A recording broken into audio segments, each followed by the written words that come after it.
Everyone welcome back to my channel কোল vlogs. আশা করছি তোমরা সকলে ভালো আছো, আমিও খুব ভালো আছি। তো ব্লগটা আমি এখন থেকে স্টার্ট করছি। আমি সবে ঘুম থেকে উঠে খাওয়া দাওয়া করে বসলাম, আর আমি একটু পরে যাব হচ্ছে শ্যুট করতে, মানে রিলস বানাতে, ফানি ভিডিও শ্যুট করতে। তো ভাবছি যে প্রত্যেকটা দিন তো 3 পিস বা 2 পিস বা জিন্স টপই পরি, আজকে ভাবছি শাড়ি পরবো, ঠিক আছে। তো শাড়ি পরে তো সেরকম ভিডিও টিডিও বানানো হয় না, তো ভাবছি আজকে একটু শাড়ি পরবো। আমার বান্ধবীকেও বলেছি আজকে তুইও ব্লু শাড়ি পরবি, আমিও ব্লু শাড়ি পরবো। তো চলো তোমরা দেখতে থাকো আজকে কি করি, আর শুটে গিয়ে তো অনেক মজা করি, সেগুলো তোমাদের সঙ্গে শেয়ার করব। তো চলো এখন আমি স্নান টান করে একবারে রেডি হব। তার আগে আমার মা গেছে এখন ভাইকে স্কুলে আনতে, আমার ভাই গেছে স্কুলে পরীক্ষা দিতেও, পরীক্ষা দিচ্ছে। এবার শুনবো ওর কাছে যে ও কী লিখেছে, দেখি কি বলে। কি বলবো, ও দেখি লেংটু হয়ে চলে এসছে। এবার রাস্তা থেকে জামা কাপড় খুলে দিয়েছে তোর? হ্যাঁ। মা খুলে দিয়েছে গরমে? না না খুলিনি, আমার লক খুলে দিয়েছে। কি লিখেছে পরীক্ষায়? কিছু লেখেনি। আমি স্কুলে যাইনি। তো কোথায় গেছিলে? খেলতে গেছিলাম। বলো কি লিখেছে পরীক্ষায়? না স্কুল যাইনি তো। কি মৃত্যু। তো চলে যাচ্ছিস জানি, দাঁড়া ব্লগ যখন স্টার্ট করেছি চলে যাচ্ছে। এই যে হচ্ছে আমার ছোটো বোন। হ্যাঁ গাইজ, এত পরিমাণ বক করে, মানে মাথাটা ধরে যায়, ঠিক আছে। এই এখন পুরো চুপ, বল কথা বল। একদিন কি হয়েছে, আমাকে কিছু একটা গল্প বলছে বান্ধবীদের বিষয়ে, ঠিক আছে। জানিস আমার মানে আমাকে বলছে, জানিস দি আমার বান্ধবী এই ওই হ্যান ত্যান তেনা বলছে। আমি শুনবো না বলে ওর হাত থেকে বাঁচার জন্য আমি বাথরুমে যাচ্ছি, ও আমার পেছন বাথরুম পর্যন্ত চলে যাচ্ছে, মানে আমাকে বলতে মানে কি বলবো, এত পরিমাণ বক করে, কিন্তু ব্লগ অন করলেই চুপ। বল এবার বল। চলো এবার আমি স্নান টান করবো, একবারে স্নান টান করার পরে শাড়ি পরে তোমাদের সঙ্গে দেখা হচ্ছে। সো গাইজ, আমি সবে স্নান করে এলাম, আর একটু পরেই তো যাবো শ্যুটে। তার আগে আমার স্কিন কেয়ার করতে হবে। তোমরা তো সকলেই জানো যে আমি বাইরে যেহেতু শ্যুট করি, তার কারণে কিন্তু দিন আমার স্কিন ডিহাইড্রেট এবং ডাল হয়ে যাচ্ছে।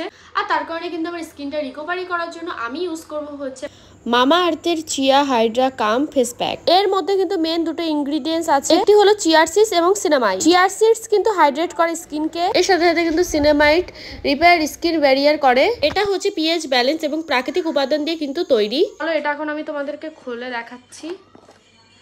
তো এখানে রয়েছে একটা কি বলে প্যাচুলা, এটা কিন্তু আমি আগেও ইউজ করেছি। এটা যেটা টেক্সচার রয়েছে সেটা কিন্তু একদম ন্যাচারাল DIY লাইক টেক্সচার, ভীষণ স্মুদিং। এটা কিন্তু এখন আমি অ্যাপ্লাই করব। তো চলো গাইস, এটা কিন্তু এখন আমি আমার পুরো মুখে ইউজ করব। আর এটা ইউজ করে কিন্তু 15 মিনিট রাখতে হবে। তারপরে কিন্তু একটা টিস্যু বা কিছু দিয়ে এটা উঠিয়ে ফেলতে হবে, তারপরে পরিষ্কার জল দিয়ে ধুয়ে ফেলতে হবে।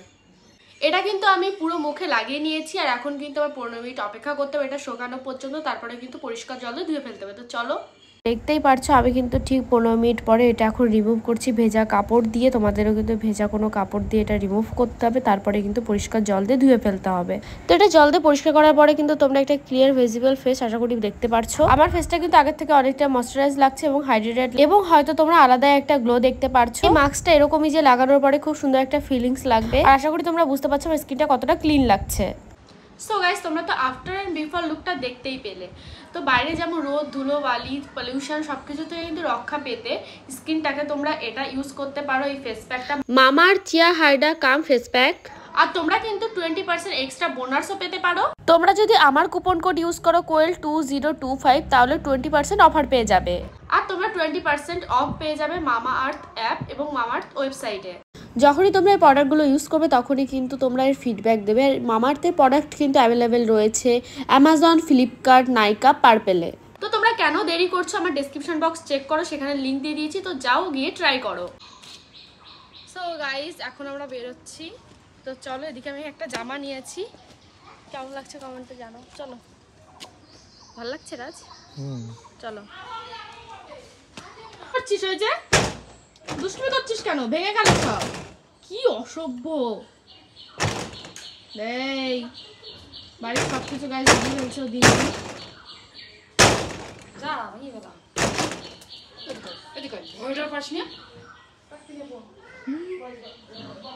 গাইস, আজকের লুকটা আমার ভালোই পছন্দ হয়েছে, কিন্তু ব্লাউজটা একটু অন্য হলে ভালো লাগতো।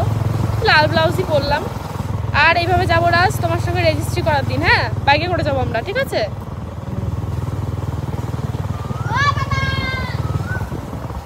শাড়িটা বেশ সুন্দর, আর মার শাড়ি। সো গাইজ, আমি তো ভুলে গেছিলাম ব্লগ করার কথা। যাই হোক, এখন আমার মেকআপ লুকটা একই আছে, আর আমি ড্রেসটা চেঞ্জ করেছি। এখন যাচ্ছি আমার দিদির কাছে, কারণ আমার দিদি বগুলাতে একটু কাজে এসছে, তার কারণে দিদির কাছে যাচ্ছি। তো চলো এখন দিদির কাছে যাব। তাছাড়াও কি কি করব আমি নিজেও জানি না।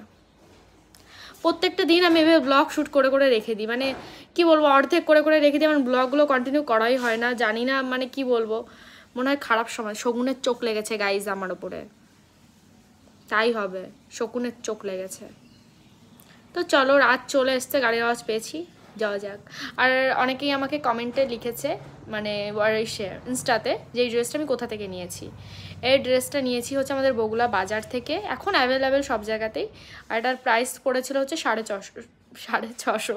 আমি দিন দিন কথা বলতে পারছি না, ব্লগ না করতে করতে আমি কথা বলতে পারছি না। তো ভীষণ সুন্দর, ভীষণ ভালো। তো চলো এখন যাওয়া যাক। সন্ধ্যাবেলা দিদিদের মানে দিদির কাজ শেষ করে এখন এসেছি আমরা চপ খেতে। তো দিদি যে কাজে ছিল সে কাজে আর ভিডিও করতে পারিনি, কারণ ভিডিও করা সম্ভব ছিল না, তাই তো রাজ? পার্সোনাল কাজ। তো সন্ধ্যা হয়ে গেছে আর এখন আমরা এসেছি এদিকে হচ্ছে এখানে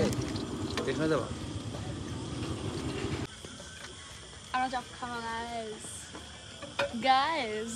ফুটেজ আসতেছে। চপ দিয়ে দিয়েছে, দেখি রাজ তোমাদের কি কি? চিকেন না টেংরি আর চর্বি। চর্বি। যেটা তোমার আমার খাসির মাংস। খাসির মাংস। আর কি আমার আছে চিকেন আর ডিম। ওই তো আমার আছে ইসের ডিম। হাঁসের ডিম। হাঁসের ডিম না, হাতের ডিম। হাতির ডিম, ঘোড়ার ডিম, ঘোড়ার ডিম। গাইস, আমার দিদি হঠাৎ করে উদয় হয়েছে আকাশ থেকে, পড়লো দুপ করে এখানে। এই আমাদের এইসব ভিডিও করতে হলে আমাদের খাওয়াতে হবে। ঠিক আছে, খাচ্ছি। টেস্ট খা। অঙ্কিতা নাই কেন?